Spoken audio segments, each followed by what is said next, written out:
ஆண்டவரை துதிப்பது இன்பமும் ஏற்றதுமா இருக்கிறது. அல்லேலூயா. அவரை துதிக்க துதிக்க நம்ம இருதயம் புதிதாய் மாறுகிறது. ஆமென் சொல்வோமா? சங்கீதம் 22:26 இப்படியாய் சொல்லுகிறது, சாந்த குணம் உள்ளவர்கள் புசித்து திருப்தி அடைவார்கள், கர்த்தரை தேடுகிறவர்கள் அவரை துதிப்பார்கள். அல்லேலூயா. ஆண்டவரை தேடி வந்திருக்கிறோம் என்று சொன்னால் நம்ம வாய் என்ன செய்யணுமா? துதிக்கணும். இருதயம் என்ன செய்யணுமா? துதிக்கணும். அப்படி துதிக்கும் பொழுது அவர்கள் இருதயம் என்ன செய்யுமா? வாழும். அல்லேலூயா. வசனம் அப்படி தான் முடிகிறது, அவரை துதிப்பார்கள், உங்கள் இருதயம் என்றென்றைக்கும் வாழும். ஆமென். உங்கள் இருதயம் வாழணும்னு சொல்லி விரும்புகிறீங்களா? எல்லாருமே நம்ம வாழ்க்கையில் வாழ்ந்திருக்கணும் அப்படின்னு தான் என்ன செய்வோம்? விரும்புவோம். அப்படி தானே? நான் நாளுக்கு நாள் கீழே இறங்கணும் அப்படின்னு யாரும் என்ன செய்ய மாட்டோம். அடுத்தடுத்த லெவலுக்கு என்ன செய்யணும்? மேலோகி போகிறோம் தான் எல்லாரும் ஆசைப்படுவோம். ஒரு செடி நட்டு வைக்கிறோம், அது மரமாகணும் தான் என்ன செய்வோம்?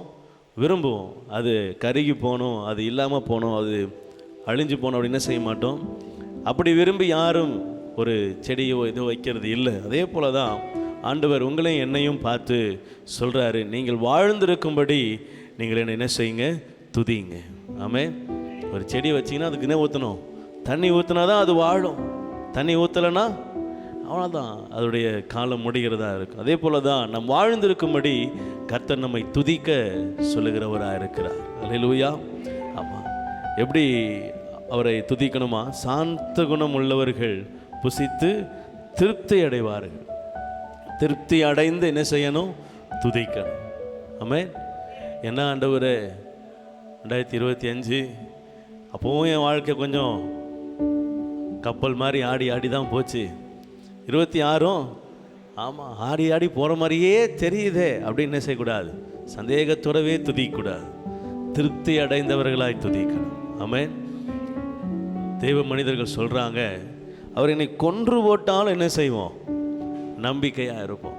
அவர் என்ன செஞ்சாலும் அவர் மீது நம்பிக்கையாக இருப்போம். அதுதான் அவருடைய வெற்றிக்கு காரணம், அவருடைய ஜெயத்துக்கு அதுதான் அஸ்திபாரம். இப்போ ஆண்டவர் சொல்கிறாரு, நீங்கள் உங்கள் குறையை பார்த்து கர்த்தரிடத்தில் என்ன செய்யக்கூடாது?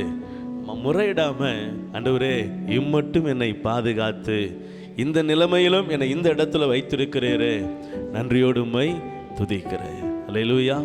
அந்த இருதயத்தோடு நம்ம துதிப்போமானா ஆண்டவர் சொல்கிறாரு, உங்கள் இருதயம் என்றென்றைக்கும் வாழும். அல்லேலூயா.